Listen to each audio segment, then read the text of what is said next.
په انجیل شریف کې د لوقا د کتاب په 14 باب کې عیسی علیه السلام د یو ناظر کیسه کړې ده چې نوکری ختم شي. دا یو ډېر ناشنا مثال دی.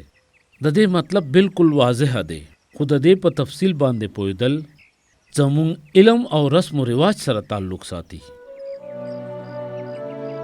د عیسی مسیح په دور کې په یهودیا کې به د زیتون ونو نه ډېر زیات د زیتون تیل پیدا کېدل، خو زمیندارو ته یوه مسله وه.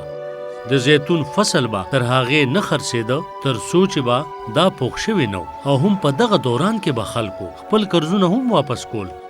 نو د دې په باره کې عیسی مسیح یو مثال وویل. دا کیسه د یو ناظر په باره کې ده او د هغه کار دا و چې زمیندارو له قرض پیسې ورکړي. هغه د یو مالدار سړي سره نوکري کوله، چا چې غوښتل چې قرض پیسې ورکړي او نورې پیسې وګټي. خو د حضرت موسی په شریعت کې هغې ته دا اجازت نه و چې د بل یهودي نه سود واخلي. زمیندارو به یوه اقرارنامه ولیکله چې د خپل فصل حصه به دې مالدار سړي له ورکوي.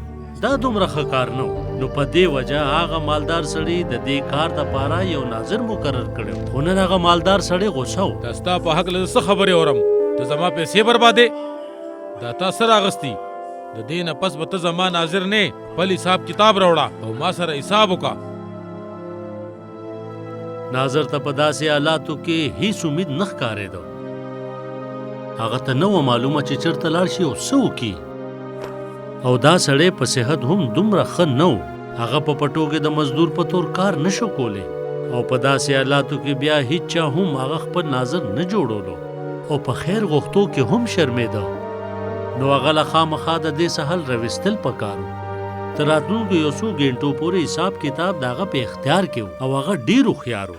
خو هغه د خپل مالک نه په ښکاره غلا نه شوه کولی. مالک سره حساب کولو نه مخکې هغه په دې کې لږ بدلون وکړ. د حساب کتاب په مطابق دا بدلون صحیح و او یقینا چې ډېر خلک به په دې بدلون سره خوشحاله شي. جواب ډېر ساده او څرګند و، خو دا کار زر تر زره پکار و.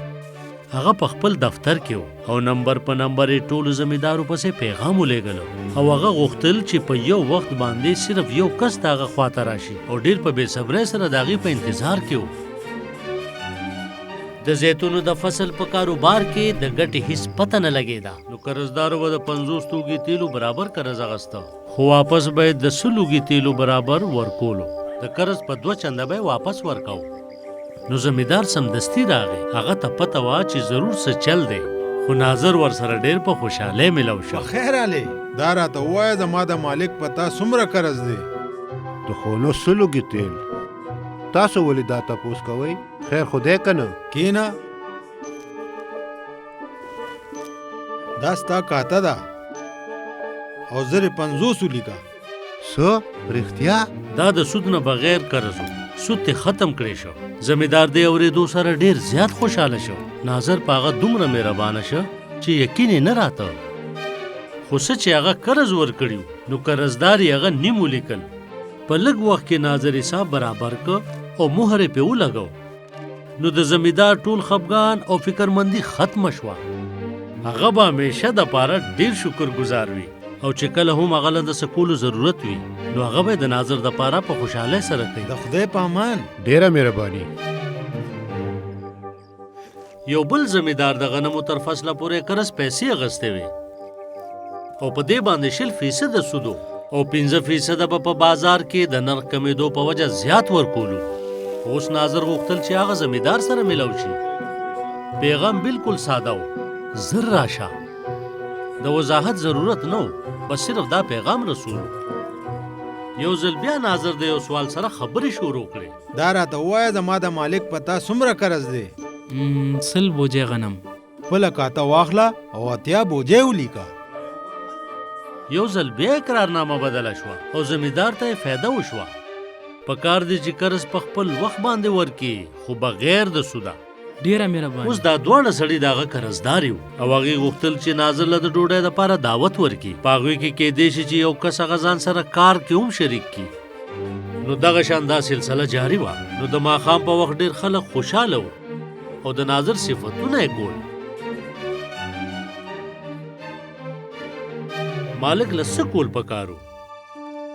د موسی په شریعت کې سود اخیستل جایز نه و، ناظر داغه د پاره دا غلط کار وکړو او خلکو پسې سود لیکو. ناظر دا تاسو کړی دي خلکو پسې دې سود لیکلې د دې خپل حساب کتاب برابر کا شابه زر لاړ شه. او هغه هم داسې وکړل خو د مالک د مرضی په مطابق نه بلکې د موسی د شریعت په مطابق یې وکړل. اوس د کلی ټولو خلکو د هغه سړي صفتونه او شکر گزاري کوله او ویلې هم دا د ابراهیم زوی دی.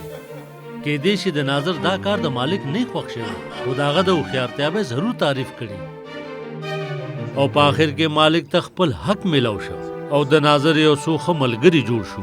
د دې دنیا خلک د رڼا د زامنو نه د خپلې پیړۍ لپاره زیات هوښیار دي. نو ځکه زه تاسو ته وایم چې د دې دنیا ناجایزه دولت د دوستانو جوړولو دپاره ولګوئ، ځکه چې هر کله دا دولت تاسو سره نه نو تاسو به د تل په کوټو کې قبول کړی شئ.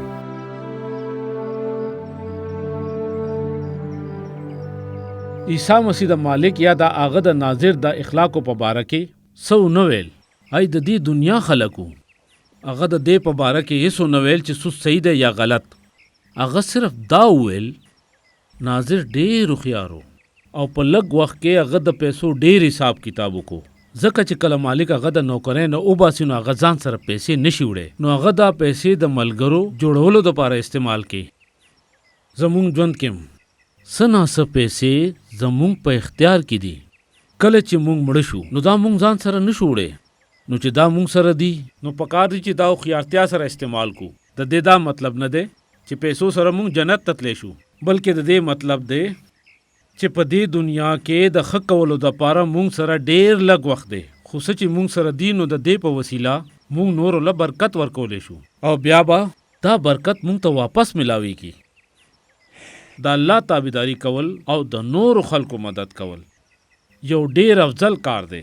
د دې مونږ ته پته ده، خو بیا هم ځینې خلک په دې ځان ناغرضه کوي.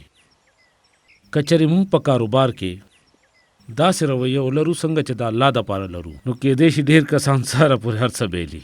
ما ته پته ده د عیسی مسیح مثالونو به ځینې وخت خلک سوچ کې اچول او نن هم دا مونږ په سوچ کې اچوي.